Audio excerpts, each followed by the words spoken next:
Отличить, ну, первое, наверное, это рекомендация. Еще можно как, обратившись к человеку, можно, вот я всем рекомендую, лучше всего молчать. Так. Пришел на прием, не надо рассказывать всю свою историю. Вы знаете, вот так получилось, я в те годы, вот это. То есть всю предысторию болезни не надо рассказывать.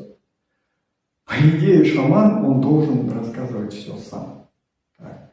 Ну, не все, по крайней мере, вот вы пришли на прием, сели напротив него и говорите: хорошо, вот, здравствуйте, так и так, что вы видите?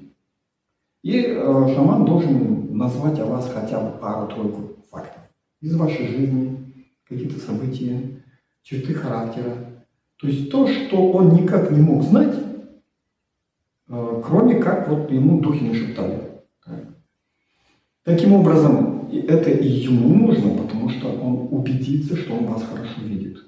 И профессиональные, объективные, искренние шаманы так и делают. Подожди, я сейчас сначала тебя посмотрю в общем. Так. Называют о вас некоторые факты, и если сходятся, дальше прием продолжается. И это нужно и вам. Вы убедитесь в том, что человек вас видит, значит, он может с вами работать. Okay? То есть какой-то тест, он никак не помешает. Ну и касательно денег, это очень тонкий вопрос. Некоторые считают, что это такая же работа, как любая другая, и поэтому шаман имеет право ставить тарифы.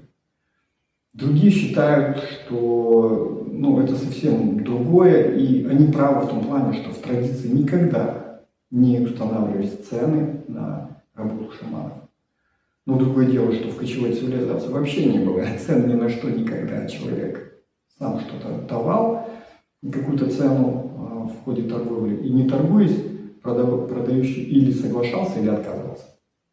Точно так же было и с шаманами, и вообще шаман не работал, так сказать, на рынке. Шаман — это родовое понятие, шаман обслуживал вот свой клан, свой род, да, свой аул. И естественно, что там не могло речи быть о каких-то ценах. Соответственно, этот вопрос очень спорный. В некоторых кругах считается, что назначение цены — это уже шаг к провалу, к постепенной деградации шамана, потому что он продается за деньги. Вот в некоторых кругах так считается. В некоторых кругах считается: нет, я трачу энергию, мне надо то все. В общем, они находят себе обоснование. И вот этот